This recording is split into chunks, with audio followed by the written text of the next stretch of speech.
Forget the VIP section at the club. This is more like the WTF section. This is Soundwaves TMI.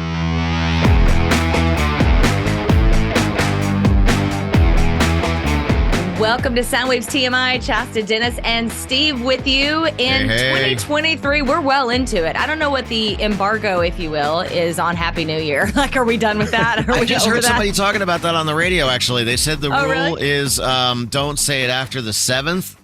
Oh. But the caveat being, if you haven't seen somebody since the year started, you can go ahead and say it. Oh, I've seen you guys many times since the year started, so we'll skip that. We just won't say it to each other. We'll say it to everybody else. Exactly. Yeah. We haven't been together in a filming capacity. I'll say that.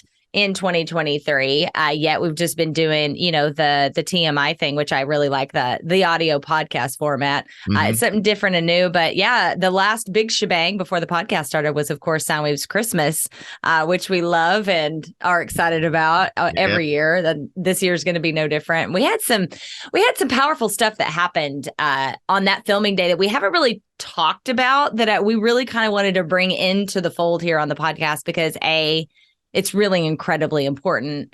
And B, it's just a powerful thing that happened that nobody might know about unless we told the story, and maybe it could kind of help somebody else. And that's one of the things, too, is because we didn't even realize that some of this stuff happens, because you've got to understand from the host/producer standpoint, Dennis and Chasta and I we're on camera. And while we're on camera doing the thing right now, we're also thinking about the next thing we got to do. And then, 6 jumps down the road kind of thing. So we don't always see all the little minutia, all the things that are going on in the corners and in the cracks and the crevices and everything. And it was actually Sarah that brought this one thing to our attention that we didn't even realize had happened. Right. And we weren't even on at the time. We were, Chasta was doing the interview, and we were, but let me tell you, every single person, you could hear a pin drop during this segment, and the focal point was like right in this interview. And I'll let you take it from here, Chasta, because this was a really, it's something that we knew it was going to be powerful. We didn't realize it was going to be as powerful.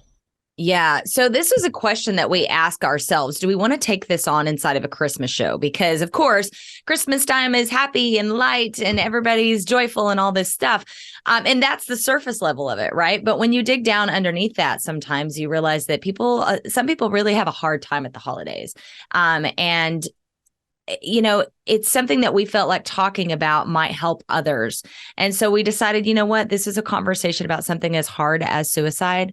But if we're not talking about it, if people aren't talking about it, then people feel even more alone. So there's a band here in the Bay Area. If you're listening outside the Bay Area, you should look them up. They are called Rusty Chains, and Tony Malson and many of our friends in Rusty Chains, they all kind of convolute because it's Rusty Chains, Devil in California, and State Line Empire, all like have this family of members.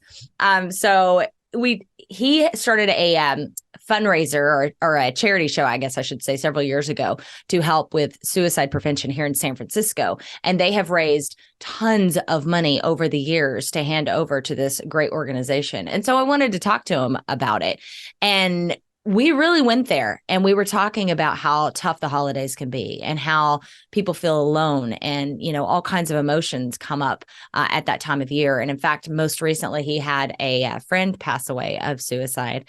And so he was telling part of that story. And it was just like you said, Dennis, it was just this really poignant moment, and just pin drop silent, and everybody really zoned in. And we're in the middle of a bar, by the way, an open bar.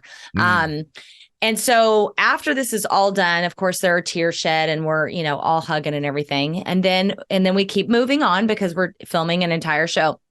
After we get done, Dennis's wife, Sarah, lets us know that apparently there was a guy hanging out just sort of over our shoulder, listening to this conversation. He wasn't a part. And Dennis, correct me if I'm wrong on this. I'm just remembering it, how she said it. But he was listening to this, and he basically felt like at that moment he needed to talk to somebody, because he was really going through something, and hearing what we had to say, he realized that other people feel this way, and there is hope, and there, I need to reach out. I mean, oh my gosh. Yeah, but it was really personal to him, though, because Dennis wasn't it that he told Sarah that he had just recently lost his wife? Yes. Yeah. He I lost didn't know his wife, that part. and he'd been through all kinds of hardships and financial hardships. And, that's one of the things Tony was talking about is his friend, the gentleman who took his own life. He he was hit by a lot of COVID situations, and his financial situation changed, and he felt whatever his reasons were. And I guess this gentleman related to a lot of that specific story. Yeah. And told her he really, he's going to think about it.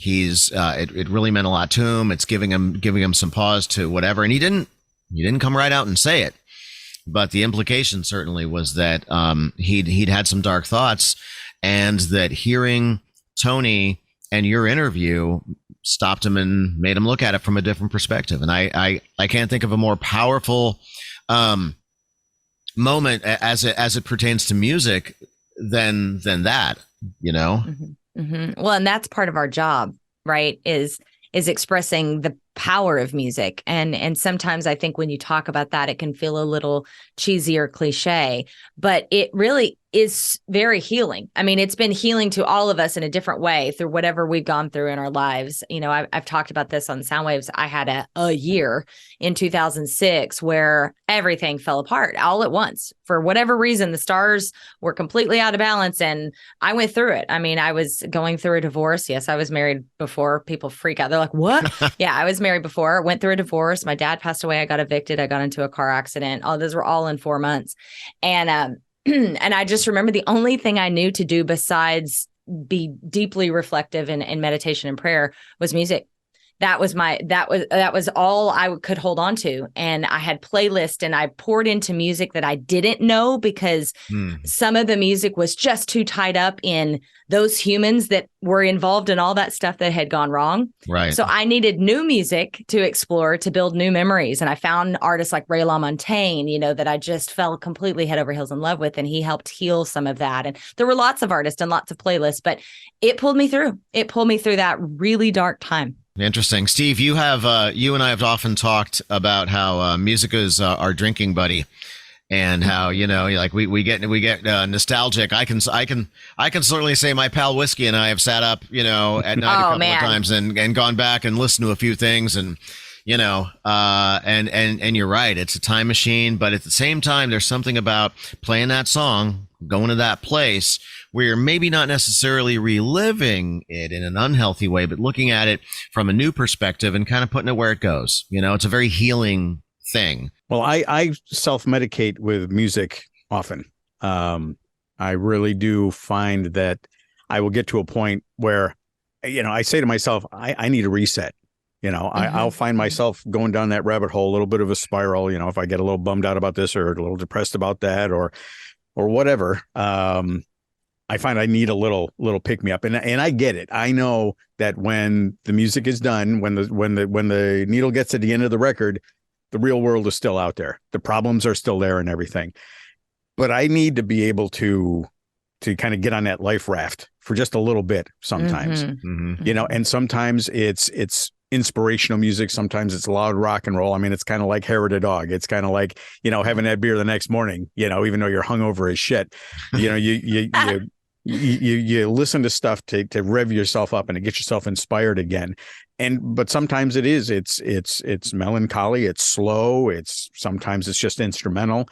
Sometimes it's not the word. Sometimes it's just the emotion that the music invokes in you. Because I can listen to soundtrack stuff and it makes me feel a certain way. Oh, me too. Yeah. And you need that every once in a while. I know I certainly do. More often than I care to realize. Because a lot of times we talk about party fun, rock and roll, all that sort of stuff. Well, party fun, loud rock and roll is just one little piece of the music pie. Because you've got all the rest of the stuff on the color wheel, all the different emotions, all the different feelings, all the different memories that all come up that can be brought from just a single song. Just a few notes can actually kick over that first domino. When I hear just the beginning of a song, and it just automatically puts me in that place. There may be no more favorite pastime for me than grabbing a drink and sitting down and just pulling out the vinyl. Or if I'm really in the mood to be very song specific, I will pull up Spotify and I'll be like, oh my God, this one when I was in 8th grade, holy crap. There's nothing that will lift my spirit or make me geek out harder and quicker than that. Well, Nice. I'll find myself, there were times where, and it's been a little while because I don't do very much cigar smoking these days because of the kids, the family, all that sort of stuff. Right. But before all that came along, it was almost like a weekly ritual where I would sit down and I'd put on a Jim Croce album, and I had like 3 albums, and I'd put on the albums and I'd get beer and I'd get my cigars and I would just sit and just get in that place, and I was able to just kind of like recenter, and it was just kind of like, and it was great, and his songs aren't all fun, happy go lucky, there's Right. sad and there's poignant and there's ass kicking and there's just a little bit of everything. So he really covers a lot of the bases. So to be able to just have that little island to go to, is just, it really got me through some tough times, to be honest with you. You're really making me think we should do another totally separate podcast where we really go deep on this topic and talk about specific songs and artists. Like and what they mean, you know what I mean? Because like another one that came up for me at that time was Nick Drake, and I remember just diving in. I didn't have any specific memories to him, and I wanted to just fall in love and just have a love affair with a new artist. And he was another one. It was just, oh my God, you talk about just like ripping your soul open. He did that for me. So let's geek out sometime where we really could dive deep on that. That sounds fun. We have to drink heavily while we do it, though. Oh, absolutely. Because that's the only way it's really good. I'm already halfway ahead of you guys here. I've got a couple of beers in this one. Clinky, clinky. Yep. And that extra voice you hear, we'd like to introduce you now to our special guest this week. This is DJ Bear. Hey. If you're at all familiar with the Soundwaves family, you've met this guy before. He hosts the pop-up series of shows. You can find him at your brand new website, thedjbearcave.com. Welcome, DJ Bear. Hello. So exciting to have you on. This is awesome. And you're our first guest. That's true. Really? That's true.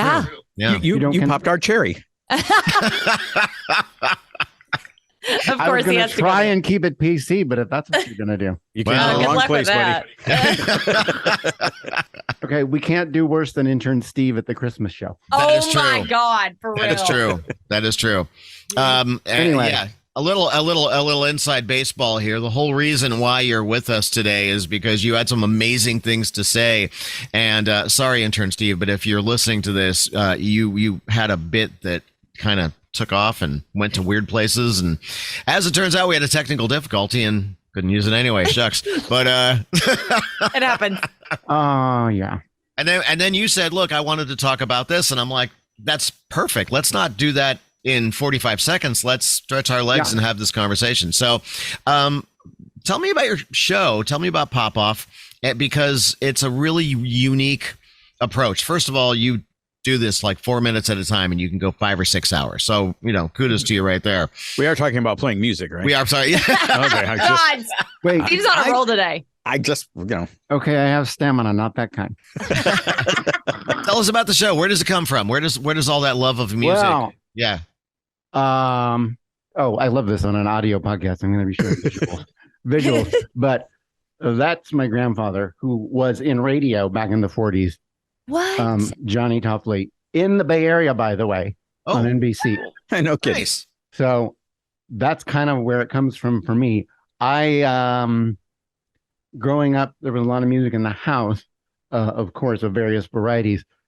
But it was only recently that I realized, holy shit, I'm like full circling this thing, because the family kind of got away from that. And so now me doing back in the radio thing. So the PopOff thing started way back in 2011. I was doing this because I was dissatisfied with the way I heard a lot of mainstream radio going. That was around the time shortly after Dave Morey left K-Fog. And so I just started creating my own shows of the things that I wanted to hear. And it started, I was doing tribute shows before they were hot and before artists were dying left and right. So I did tribute shows to Alice Cooper and Queen, but people that were still alive, because I wanted to keep this music going forward, because the artists are dying off. Bowie's not here. Prince isn't here. And somebody has to play the music because they can't play it anymore. Right.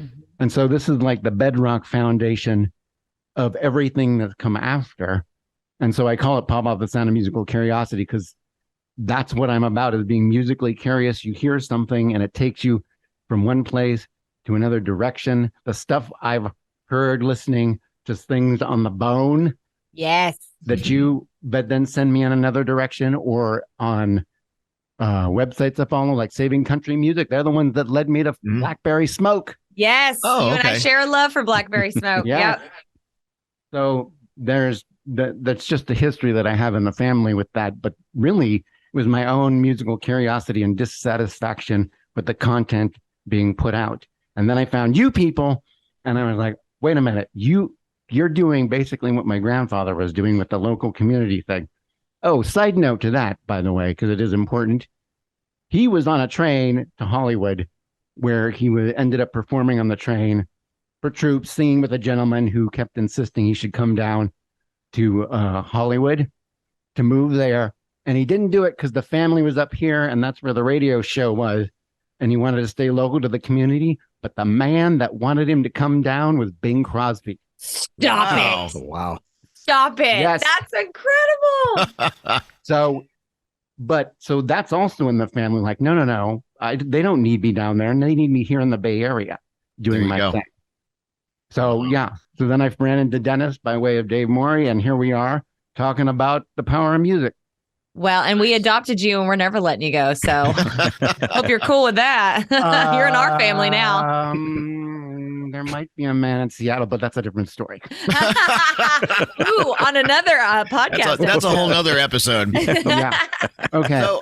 So your discovery is incredible. So you're discovering music. It leads you down these roads, and it's almost as if the visual here. It's almost as if you're grabbing these kind of like vines and you're dragging them behind you. The more you learn, the more you drag behind you because you bring all that stuff, all this history. And as a history nut and a history nerd when it comes to music, you blow me out of the water on this stuff. And then I'm just like, is this an ongoing thing for you, or do you just store this all away from years past? I like to say that I know a little bit about a lot of things, to quote an old song, because there's people I know that I've learned from, like the New Wave City crew or Dave Morey, who know more than me about specific things and can go deeper on those topics.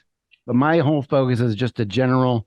I think of myself as the starting point. You send somebody to me, and they'll give me like 3 artists that they like, and I'll go, okay, start here. Here's 5 more. Run with that for a bit. Then come back to me if you need more information. I love that. It's like a master class with DJ Bear. You're like a tree of rock and roll knowledge because you've got this trunk in the middle and the branches that come off, and people come to you those branches, and you go, well, yeah, but if you go off that branch, and then you've got like 4 or 5 different little branches that come off of that, and you get by the time you get done, you get this beautiful big tree. That's true, and that is a good metaphor because then all you people are thus the roots of the tree. Much better than my dragging vines metaphor. That's what I quite liked the vines, but the tree is a more beautiful example. We kept it horticultural anyway, so at least your vines were the seed, Dennis, but now we've actually grown into it.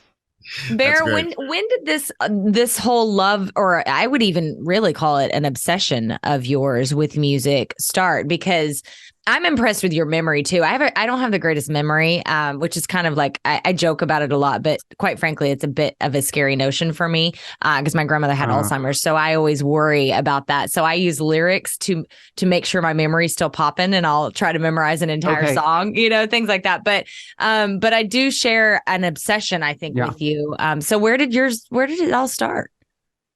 Oh, well, I think it would probably, since it was around in the house. That's a complicated story, though, because this is going to enter some dark territory. Most of my childhood is, in terms of memory, is non-existent for reasons we may or may not need to get into. Mm-hmm. But starting around, I would say 6th grade was when I started noticing and actively like listening to music on the radio and feeling that it was telling me to do something. Mm-hmm. And that thing was, oh, you should be dancing right now. Oh my God, moving your body. So the first sort of embarrassing obsession was Paula Abdul. Yeah. I love that your musical journey started with Paula Abdul. Like, can we just give a shout out? That's amazing. And the cat video, by the way. Yes, absolutely. For you super nerds out there, I have the spin-off cassette of MC Scat Cat from the video. Wow. Anyway. Wow. And then, but anyway. So yeah, listening to that and then feeling that the music was telling when to dance, that's where the dancing thing started. And so then if that's what music made me do and made me feel good doing it, then I sought more of that similar sound. So then I was like Gloria Estefan and more of her upbeat stuff. And weirdly, Amy Grant, which I'm not in the Christian. That's an thing. interesting turn. I didn't see coming. Okay. Well, but She had a pop moment there. I can see it. You Yeah. know. Yeah, and also since I am one that's like kind of enjoys a good middle finger, that's when she got all that controversy for going pop. If you listen to that Right. album, it's pretty Christian Yeah. Mhm. and safe. But anyway, so that's where all that started in terms of that part. Then there was a left turn at about 95 when I was in high school.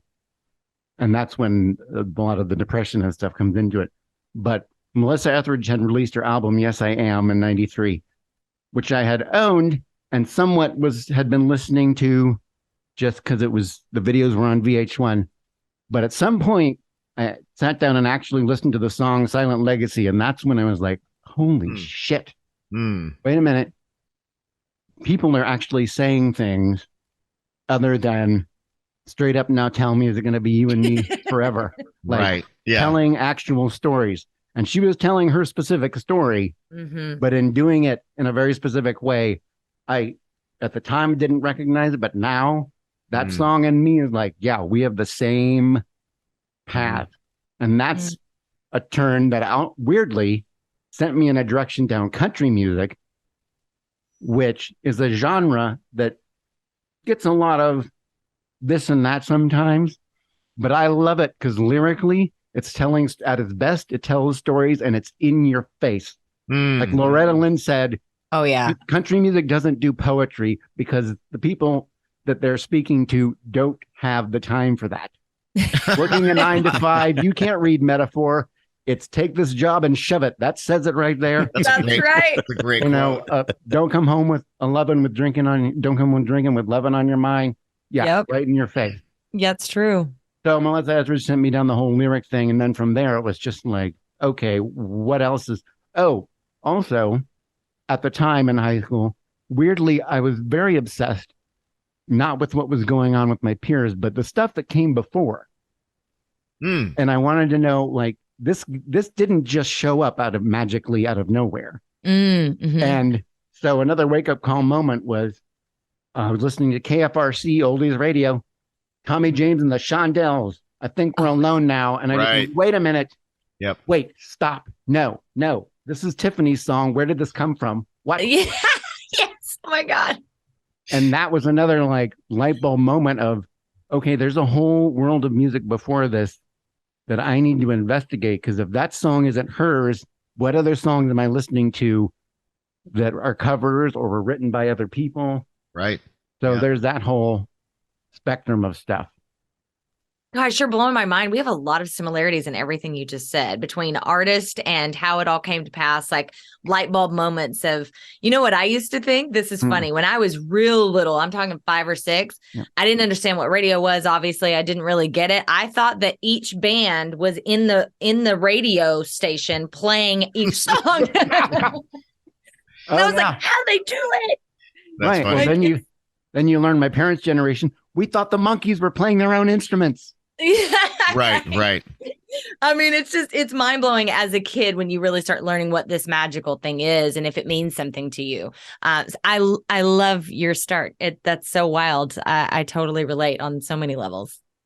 I remember that one of my little aha moments with music in that regard was that music just sounded like music to me. They were just songs, and the song was like one thing. It was one glob. Yeah. It was a song, and I remember it was my dad, the former drummer, who started pointing out bass lines and things like that, and I didn't know how to in my head separate. Oh, those are drums. That's bass. That's guitar, and once I learned that. That's all I would do is I would listen to a song all the way through and just listen to the bass or listen to this or listen to that. And it was amazing to me that there were these parts. And I was just old enough. That was the era. I've talked about this on Soundwaves TV, but that was the era when they had like the Solid Gold shows in American Bandstand where the bands would actually come on and play them, but they were lip sync routines. Yeah. So they're like going through these things and the song starts to fade out and then they pretend like they're fading the song. And I'm like, how is that possible? That's not a thing. You can't do that. That's hilarious. It's so true. No, but I remember listening to songs 30, 40, 50 years ago and just enjoying them musically and, dancing to the beat or whatever, but then revisiting stuff decades later and really listening to the lyrics. And it's not just one of those things where you go back to that time kind of thing, but you really get inside the artist's head at that point. It's not just so much about this whole beautiful little meringue pie that they made, and it's all the ingredients that went into it and how you can relate to stuff different ways and different points of your life as well. Because music can just kind of, it leapfrogs over decades and everything, where it means something to you now. You listen to that same exact song 20, 30, 40 years later, and it means something completely different. It hits you in a completely different place. And that's one of the gifts of music, as far as I'm concerned, because it really does keep affecting you and surprising you. And it's not just, I listen to the same stuff all the time. No, it affects me differently every time I listen to it. That is one of the gifts of music, where the best stuff evolves with you. Like, yes, nice. If you discovered Joni Mitchell at 19, when she was 19, and then you listen to her stuff when she wrote it at 19 and you're older looking back on it, you probably have a similar feeling to how she feels about what she wrote then. That's an interesting point. Yeah. Or being like 20 and then discovering some artist who's 40, and then you hit 40 and go, oh, that's what he was talking about. Totally. Yeah, no, exactly. What I'll say is the music that I find just that literally stops me in my tracks, hits me in the gut, gives me that sort of visceral reaction to it, whatever emotion that you put in there, all came from things I found from 8 to 10 to like 25. Right. That sweet spot. Yeah. It's not often, as a 41-year-old, I find, Blackberry Smoke notwithstanding, it's not all the time that I find a song now that I'm just like, oh, like it just, it just engulfs me. But is that because that time in your life is so malleable and you're forming who you are and your opinions and your relationships and your learning and your understanding and all of that emotional, crazy shit that happens in that range of time? Is that why, do you think? Or do you guys feel like that? Or are you like, no, yesterday I heard a song that knocked me over dead? Well, to be fair, we're not hearing a lot of the good stuff. What's being pumped out of the machine there isn't a lot like that. But to your point, that's why we dig on Soundwaves TV, FM, and TMI. I see that and raise this point, Sam Chase. There are perfect example. There are artists out there that are doing that are like, burrowing into your brain and saying that thing you've never assigned words to. And they are out there. It's just that the machine isn't playing it for us. So we have to actively seek them out and share them with you, like on Bear's show and Soundwaves. And I'm talking about, and to be clear, I want to make sure I'm clear on this, because we are like a spokesperson for a lot of new bands, and there are a lot of new bands that I love, a lot of new songs that I love. But I'm talking about the core songs of your life. Here's the story of my life in music, right? Those kind of songs. And yes, you're right. Sam Chase does have some of those songs for me. I mean, I asked the guy to play at my funeral, for God's sake. But I'm just saying, the ones that really hit me in the gut come from that very formidable time in my life. And I'm just wondering, from a psychology level, like what that is. Well, I think part of it is when you say the word core music, I think that's part of it too, because when you're listening to music in general, I mean, you've got your core music that you gravitate to. I like this, so I'm going to lock onto this. It's not like there were more artists back then than there are now. There's just as much music being created now, but we gravitated towards that stuff back then because it did mean something to us then. And being more malleable, being somebody who's learning who you are and your path in the world and everything, and the emotions that you're going through with boyfriends and girlfriends or both or whatever. There's so much going on. But by the time you get to be, I don't know, my age, everything's just kind of, all of a sudden, all those curves in the road and those paths and those kind of fun, adventurous things going on. No, there's just kind of like this one straight line down the middle of the road. You're cruising with your playlist. I'm just sitting back in the Corinthian leather, and I've got the cruise control on, and I'm just kind of like falling asleep behind the wheel, God, don't say that. I'm about to take you on a wild night in Vegas. You better watch out. You heard it here, folks. Well, we could go to the B-52's residency in Vegas. Let's do it. I am totally down. Hey, last time I was in Vegas, I was with Lamont Janelli, and I drugged them on a roller coaster after we shot tequila. So I'm here for it. Wow. Unrelated, I have that same water bottle, just so you know. Mine? Yes. Bear, we're twins. We're separated at birth. This is getting weird. I think I think a big part of that whole formative years is that it is nostalgia, where it's tied to even if it's traumatic nostalgia, it ties you to a place and time where you felt a certain thing. Like Paula Abdul being the first obsession, those songs will trigger something in my mind. I know now that, okay, maybe she didn't actually sing the vocals on some of those songs. She was a great dancer, and I have her in a place in the nostalgia thing, but in terms of like great artists, I'm probably going to put on somebody else if I really want to get deep. But if I just need a little, like doing a Friday night stream, Forever Your Girl's going to come on. That's what you need on a Friday. Bear, I think I'm about to ascribe a quote to you because I think you said it, and if you didn't, then you should have. And that was that there are no guilty pleasures in music, right? No. And something else I just came up with, we can settle this debate now and forever, the debate about good music versus bad music. Here's the definition of good music, ladies and gentlemen out there listening. It's music you like. Amen. I could not agree with that more. Nothing pisses me off more when somebody will just rip an artist. I've went off on this on Soundwaves TV, where somebody will just rip an artist for whatever they don't approve of their music or it's shit or whatever. And I'm like, are you joking me? That's somebody's self-expression. That's their art. It lived in here and now it's out here. You don't have a right to tear that down. You do have a right not to listen to it. But you know what? Yeah. Music is music. There's lots of it, and it's good if it's good to you. Yeah, I mean, every artist has got their fans. Every artist has got somebody who loves their stuff, and it speaks to them, and it means something to them. Everybody. Yep. Because that's what music is. It's something for everybody. And now I think though, but we're kind of music nerds, so I think we're a little bit of an exception to mainstream, where. In terms of new music and curiosity, there's so much out there, and people they have what they like already in the nostalgia bank, that if the choice is between some artists they don't know yet and then listening to Journey's Faithfully, they're probably going to put on Faithfully because they trust it. It's like a brand they know. So I think musical curiosity is very hard as you get older and have less time and free time available to go explore like we do here. I don't want to point anything out that I shouldn't, and I certainly don't want to upset I know where you're going with this. Go ahead. It's fine. I don't want to upset the corporate apple cart or anything like that, but I can do that. It's okay. Go for it. I did hear about a survey that was taken at some point in which the person being asked was asked, do you want to hear AC/DC's brand new song, or do you want to hear You Shook Me All Night Long again for the 100,000th time? And Chasta, what percentage? It's really depressing. I mean, I was going to bring the same thing up, Dennis. Like the percentages are so high when you're talking about a casual music consumer versus your deep dive music nerd, which we all are.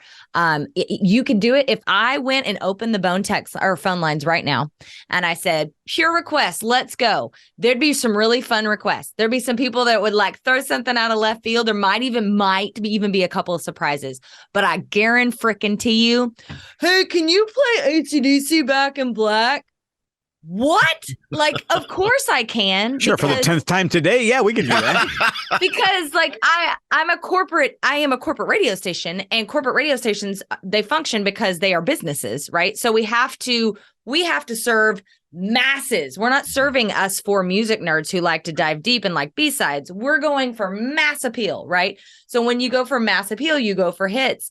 But it's wild to me that when I started really learning that not everyone's like us, that the mass majority of human population is that, I was like, oh, I don't know if this is a place I want to be anymore. And I don't mean the bone, I just mean the world. No way. Right. Now, I have a totally related story though. Yeah. Totally related. I was doing a DJ gig in Vallejo with a friend of mine, and I played Shoot the Thrill. Mm-hmm. Because somebody had requested rock music, so I was like, okay, fine, I'll put that one on. The woman that requested the rock music came up to me and said, hey, after this song, could you play some AC/DC? Oh, God. Oh, my Lord. Oh, my Lord. And she requested Back in Black. See? That's what I'm saying. but this is AC/DC. Well, Wow. and she was just a dum-dum, and I'll tell you why. Because AC/DC songs, you play them one to the end of every song they've ever wrote, and there's not a ton of variety. Now, I'm not saying that they're not fucking phenomenal, because Right, they are. exactly, And exactly. AC/DC, I mean, they're at the top of their game because they're Arguably, fantastic. the Bon Scott years were a little bluesier. Oh, I mean, I love and maybe Bon Scott is my birthday twin. I love maybe him. somebody doesn't realize that those are not two different bands. And AC/DC, I've been saying for years, no other band has stayed in a single lane harder than any. Even the you know Stones what? went disco. Right, I know. No, country. AC/DC was like, Yep. "Fuck all, we're staying right here. We're going right here. We got horse blinders on. This is working. Don't mess with it." And you know Exactly. what? It has worked well Right. for them. Bring but the electric that's, bull and the whiskey. Let's go. yeah. Yep. Yeah. Yep, I love that's it. great. But also, in terms of speaking of the power of music and how it, sort of got me in the dancing realm. When I hit my 20s and started old enough to go to clubs, that's when I really started losing my mind on the dance floor. Which is wait, I have to stop you right there, Bear. For those who have not witnessed it, it is the most fantastic thing I've ever seen in my life. I remember the first time I saw you dancing, I was like, I'm going to be that guy's friend. I need to be that guy's friend. Yes. Okay. Yes. True. So apparently it's been true for a while, because in those 20s and maybe even early 30s, people would come up to me, strangers, and say, "Hey, I just want to tell you, we come to the club to watch you dance." I love it. Because of the energy and because of the space that clubs provided for me. Maybe I was going by myself or whatever, but listening to the sounds thumping out of the speakers, and back then, it was a lot of diva anthems. Yes. So high belting vocals. While at home, I was listening to country music, because you didn't say that at the gay club. But anyway, except Dolly Parton. Right, of course. But the dichotomy there, though, is that was a space where I felt total ecstasy and connection to the dancing. And then going home was the complete opposite. So the people that saw me at the club, if they knew the level of depression I was in at home, they would have been stunned. Stunned, because what I was projecting outward was pure ecstasy and bliss, whipping people into a frenzy, first on the floor and last to leave. Let's go. This is the best song ever. I don't care if it's Barbie Girl. And I suppose that at some level, that's like the most therapeutic thing. Oh, it saved my life. Yeah. Because Friday, Saturday, when I was doing both days, a little bit older now, not so much energy, but Friday, Saturday, Sunday would come and I'd be still laying on the high, but then Monday would hit, school or whatever would be going on, job, family life. And it would just be like, okay, if I can just get to Friday evening, we have those 2 nights to just lose it and then repeat, rinse and repeat. That's incredible, Bear. I love that. And I have seen, we've all partied with you many times, and it just overtakes your entire body. Yeah. Like it's almost like you're just, no one else is in the room. And I love that you're able to let go like that. Right. So, and that's also been part of the learning process, where there was nobody else in the room because I was so consumed with my own survival that as time went on, I learned there's other people in the room. Let's interact with them. And so, like a few months ago, I saw Heaven 17 at the freaking, what was it, Bimbos? Mm-hmm. I was all over that club, as you could imagine, with my dancing, but I was like whipping tables into frenzies, stopping by, saying hi to all kinds of people, which I would not have done in my 20s. Yeah. Because I was so wrapped up in other things. That's incredible. I love that. I'm not surprised to hear that, because it's just it's a wonderful joy to watch you do that. I wish I would let myself be that wild. I mean, I'll dance, I'll get down, but the way you let it just wash over you is the most beautiful thing. So when did it go from being the introverted, you're in your own little space doing the dancing, to be able to reach out and participate and be part of the whole group to try and get everybody into your space? Yeah, that probably was definitely gradual, but it was off and on. A thing that actually helped with that, though, was taking partner dance lessons, where you're forced to have a partner. And so then you have to interact with them and lead them or follow or whatever. When I started doing that, But really, I would think probably in the my mid 30s was when I was really starting to connect with others outside of my own head and send it into a frenzy. It took a long time. Yeah. Do you do that in your house by yourself? Because I do. What, dancing? Like that. Oh, are you kidding? If I have headphones on, and I'm walking to the grocery store, I look like a maniac. Perfect. It's raining out. I look like a maniac. I love it. Anytime Never I'm stop. running. BART train. Anytime I'm running and Billy Idol's Dance with Myself is on my playlist, anytime that comes on, I go from running to like pogoing down the street. No. Like, I think 3-4 weeks ago, I was on a BART train, headphones on, into it. And this girl taps my shoe because he couldn't get my attention any other way. So she taps her foot on my foot and she's like, "What are you listening to?" And I was like, "I'm listening, a whole bunch of stuff." She's like, "No, but what specifically right now?" I was like, LaRue. She's like, "Oh, okay." So then I asked her what she was listening to, and she goes, "Well, now I'm listening to LaRue." And I was like, "Okay, but before then," she's like, "Oh, Violent Femmes." I was like, "Right on." Oh, the good. That's good. That's But we approve yeah, of her. So me being on the BART train doing that caused that interaction, which wouldn't have happened before either. You know what? I have a challenge for you now, Bear. Recently we saw that punk band take over BART. Now it's DJ Bear's dance party on BART. Make it happen. Oh, I will be there. I will go just with let you us know so we hand. can have the cameras ready. Yep. I got to get the speaker though for it, but I'll definitely do it. Are you fucking Hey. Dennis, you got a boom box down in the garage, don't you? I'm sure I have 8 or 9. For fuck's sake, that's all we need. We'll set that bad boy up and dude, let's go. I'll take my Bluetooth speaker. I'll tape it to my forehead. I don't give a shit. Let's go. Exactly. Nice. I don't want to take it down a dark road necessarily, but I do want to touch on the depression aspect of what I was going through. Just if I could pose a question, because I'm sure of the answer. But out of you three, how many of you have known someone or knew someone who either attempted or died by suicide? By a show of hands. Well, I think all of us have been. We all have, yeah. Okay. So then, not counting myself, so for those out there, that's 3 out of 4. I know people who have been through this, so that's 4 out of 4. And then to extrapolate, if I took the 10 closest friends I have and asked them the same question, that would be 10 more people because they all know me. So, and then they might know other people. So the number grows very quickly in terms of people affected by this.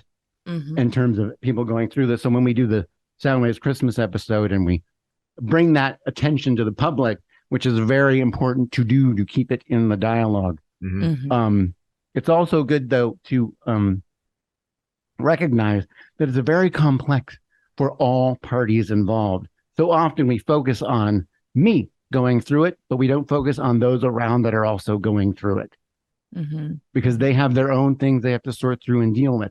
And that's why I come to with the music that saved my life. So for those out there listening, and they're in the thick of it, they are unable to get off the floor or out of the bed, I will give you a Bear tip because you don't have the energy, maybe even to call a hotline. I say, put on the music you love and wait one day. Wait one day. Now, the next day, probably not going to feel much better. But put on the music you love and wait one day. Those days will add up. And either you'll get the energy to get up or somebody will come through your path and help you get out. Maybe it's just the music itself that'll lift you up. But that's the easiest thing I can think of to do when you're in the thick of it. And I bring this up because in music, we have what's called the 27 Club. Oh, yeah. We know the 27 Club. And so, you think about the artists in that club. Like I thought about this recently, preparing for this interview. It astounds me that we lost Amy Winehouse, but she left us that album Back to Black. Oh, Are you kidding me? And that was 2006. And people are still belting that stuff at karaoke nights and getting down to it. It's phenomenal. So if somebody going through that leaves us with that, I mean. That's Bear, thank you. Thank you for sharing that. That's so powerful because it's so real. And I can't tell you that I have been in that place specifically myself. But I have been touched by that in my life several times from people that I loved. And, as a person on the other side of that, and how it affects others, then you spend the rest of your life going, what should and could I have done? I didn't do this, or I didn't say this, or, all of those things, so that the ripple effect, that domino effect, it ripples throughout eternity. Right. So well, it is hard. Yes. And I'm sure that it's probably been said elsewhere, but people, when someone takes their own, I should also qualify this. I'm only speaking of my own personal experience. Everyone has a different experience, so I don't want to say that this is the only way to go about this or thinking on this, but people that commit suicide are just trying to end the pain. And that's all they're really trying to do. And it is very tragic for those around, because they do want to help. And it's just so complex, because the person going through it also knows that everyone else is worried for them, which adds on top of it. And so I would say, for those out there that are trying to figure out how the best way they can help, my suggestion is take a playbook from your pets, your cat, your dog, your rabbit, bird, whatever you got. When you get the flu, what do? They come and they sit by you, and they sit on top of you, or they're there. What they don't do is they don't talk. They just sit and be present in the moment. So often I find when people want to help, they come at you with questions. Can I do this? Can I do that? And you're too in your head to think about that. Or, it's going to get better. It doesn't feel like it's going to get Or better. oftentimes we avoid the situation because we don't know what to say, and we don't want to say the wrong thing. That's also true. So I would say you could ask, like, is there anything I can do for you? Or if you go over to somebody's house and you see them in the situation, just go, do you mind if I clean out the litter box or do the dishes? But the preaching thing that people want to do, I understand it's very well intentioned, but it's not helpful. Being present is helpful.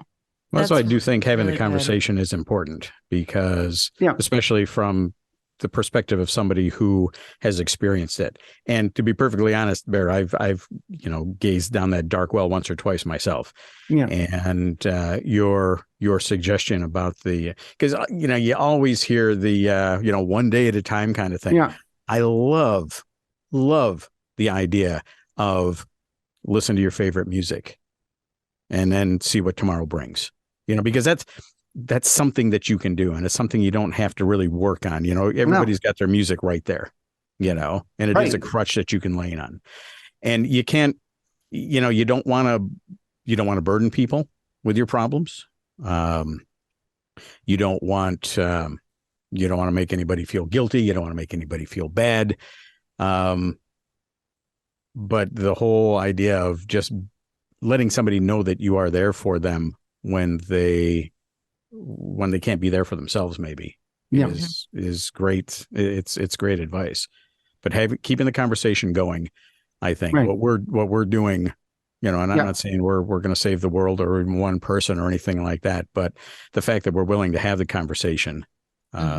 Well, now wait a minute.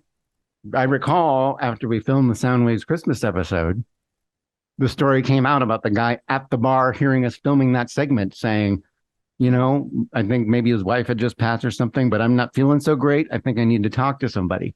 Yeah. So he overheard directly what we just said. So it's one person at a time, and that's all you can do. Right. Yeah. And all you can do is be honest. And honestly, Bear, in this conversation, you've said things that I've never heard people say out loud, which I super appreciate, because I'm all about having those tough get it out there. Yeah. So that we can learn. So, because we all, like you said, have good intentions, but it's hard to understand sometimes. And I love everything you said. And I will hold on to that, because it's beautiful and it's so powerful. To bring it back around to music. Y'all have songs that got you through? Yeah. Oh yeah. Lots of songs. Let's start naming names. Name dropping. Okay, let me pull out my phone. Well, okay, so I personally have I have a playlist for everything, including my funeral playlist. I have a crying playlist. Oh, love it. Share it with me, please. Okay. That's fantastic. You'll cry. Oh my God. Yes. So probably there are 2 Pearl Jam songs that I listen to if I just want to cry and get it out and just scream and feel all the emotions. It's Release and Just Breathe. Those are my two go-tos. And then if I need to just space out and I just want to get out of the world, I'll listen to Shine On You Crazy Diamond, Pink Floyd. That's one of my all-time favorites. They're at Nick Drake, Pink Moon will put me in a specific place and time. And then, pretty much anything from the Smashing Pumpkins, the Gish album in particular. Those are like, I'll go real quick to all of those that I just mentioned. And if it's my dad, it's always Bob Seger. Anything. Shame on the Moon. Yes. Well, I'll say New Radicals, You Get What You Give. That has always resonated with me because of the chorus of you've got the music in you and you don't give up and you keep going forward. That's and for everybody who says, oh, Kirk's the 80s dude, all that sort of stuff, and he doesn't like anything after 1989. No, my music goes a little bit further on either direction. So yes, stuff can affect me from the 90s. And today, so. I'll send you on my 90s playlist and we'll see what happens. Okay. You'll make a new man out of me. I will. Bound and determined. Dennis? I can't, it's funny. You guys are out. You have songs at the ready where you're just boom, boom, boom. And I don't. But I will say in the last few years, I have gone to places. I'll like go to that summer of 1984 and I'll pull up some things that are really evocative or whatever, something like that. But the one song that really lately, if I want to cry, I will go to Springsteen on Broadway and listen to him play 10th Avenue Freeze Out. That's the song about how he put the E Street Band together, but it's his tribute to Clarence and done in an acoustic way where he's playing the piano, but he keeps bouncing out of the song to tell a part of the story and then go back into the song. And I'm telling you, it never fucking fails. If I put that song on, I could be in a great mood and just a puddle at the end of it. And the whole thing's like maybe 10 minutes long. It's a good long ride. And when you're at the end of this thing and you realize like this is Bruce's tribute to Clarence Clemens and what he meant as a brother, when he taps into that kind of thing, that's all I got. I've got my Soundwaves family of friends and it's kind of a primal thing. And so, I mean, that's a real quick, easy answer, but that's my most recent go-to of a song that just goes and rips your heart out, Yeah. I'm taking notes, by the way. I'm over here putting my phone. I'm going to be listening to these with wine tonight. Yeah. Bear, 10th Avenue Freeze Out. I'm going to. Bear, what are a couple of yours? Well, I know I had mentioned Silent Legacy by Melissa Etheridge. Townes Van Zandt, If I Needed You, is one that'll get me going. Bruce Cockburn's Pacing the Cage. Oh, wow. Which is a bit of a darker one. There's a song written by Patty Griffin called Be Careful. But there's a version by Meow Meow, which I will send you, Shasta. It will destroy you. Yes, please. It will destroy you. But as a left field pick, Kylie Minogue's All the Lovers, which was like a 2010 or 11 dance anthem. Like it was one of the biggest dance hits of that year. And it's it's a dance song, so it's very upbeat, but the chorus is basically all the lovers that have come before never compare to you. And so when I first recognized that song during pandemic, I don't know how I missed it on the first round. I was like, holy shit, this applies to all the people I've known in my life, but also to all that music I'd heard previously. And it really like wound me up emotionally. So now every time I hear it wherever I'm at, I'm like, oh my God, I can't, no, change the song. Not on Bart, not on Bart. Not on Bart. Yeah. Okay, I'm taking notes. I'm going to listen to that one too. Nice. We're all going to be crying in our beers tonight. I know. I love it. You got to love those happy songs that all of a sudden you listen to and you go, wait a minute. It's like the Killers, Mr. Brightside. Oh, yeah. I mean, that song is just so bopping and upbeat. And then you listen to it and you go, whoa. Okay. Well, I'll take that over Bobby Goldsboro's Honey. Yes. Right. Yeah. Yeah. We need to do another podcast where we just go down a rabbit hole of all of these kind of songs and what they mean. I mean, we could be doing that for multiple episodes. Right, exactly. Well, you've noticed this is our longest episode of Soundwaves TMI, and it's for a good reason. It's because we could just do this. And Bear, I just want to say thank you. thank you for you. Thank you for coming on the show. Thank you for sharing your story with the world. Thank you for sharing music with the world. I think we're all better for it. And I really, really, really want people to discover your show and just get on board the bear train. It's the djbearcave.com. Did I get that right?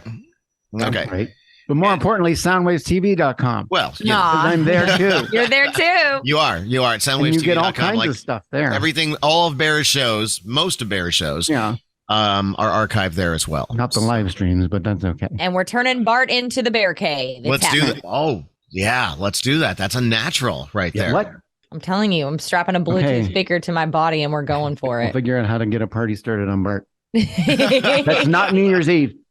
If anybody could do it, you, my friend, could do it. Hey, Awesome. what do they call those? Those splash mobs? Yes, flash mobs. Yeah, There you go. There you go. Yeah. There you go. Thank you so much. I love you, Bear. This has been so wonderful to sit and chat with you. I mean, honestly, that was great. Most of the times when I see you, it's one of our big loud parties and we're like yelling over music as we get to know each other. Too busy introducing other cool bands. It's just a totally different vibe here. So getting to know you like this is wonderful. So thank you. Door's always open, my friend. Anytime you got something to talk about, pop on by. Let's do it. Let's do it. Pop off by. Exactly. Bringing it full circle. What I did there? Branding. Well, I think we can consider that a very special episode of Soundwaves TMI. So, That's some great stuff. it was. But speaking of great stuff, we've got a lot more stuff coming because don't forget, Soundwaves is all about the music after all, because we're in the presenting music game as well. Let's not forget that we've got The Devil in California, Corvus, Lore, and The Watchers going to be at the bottom of the hill Friday, January 27th. And not only are those great bands going to be there, but there may be some Soundwaves people in the house as well. I am all over that. Indeed. I don't want to get ahead of us, but we already started planning the next big Soundwave show. And all I can say is clear your calendar for March 24th and more details to follow. Excellent. Yep. Soundwaves FM, of course, you hear that every Saturday. Dennis doing his thing at 107.7 The Bone. And the best part about that is if you're out partying and stuff and you missed it the first time around, well, all the shows are archived at soundwavestv.com. So you will never have to miss an episode of Soundwaves FM. I suggest you listen to them all repeatedly. And of course, Chasta daily on 107.7 The Bone, also from 10 a.m. to 2 p.m. And she's the boss, so we gotta. We're contractually obligated to mention her. So find that obscure music, find the stuff you love, listen to it, and we will see you next time on the next Soundwaves TMI.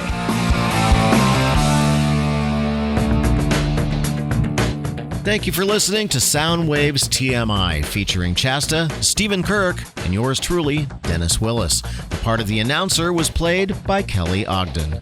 Please like and subscribe to Soundwaves TMI wherever you are listening from. Soundwaves TMI is presented in part by the Longboard Bar in Pacifica, California, a world-class music venue and neighborhood bar, all under one roof. Also, please consider helping us continue our mission of lifting and supporting independent music and the Bay Area music scene by becoming a Soundwaves patron. In exchange, you'll be the first to see and hear weekly shows such as Soundwaves TV, Soundwaves FM, and the Soundwaves TMI podcast, as well as exclusive content. Just go to patreon.com/SoundwavesTV. For all things Soundwaves, follow us on social media at Soundwaves TV or just go to soundwavestv.com.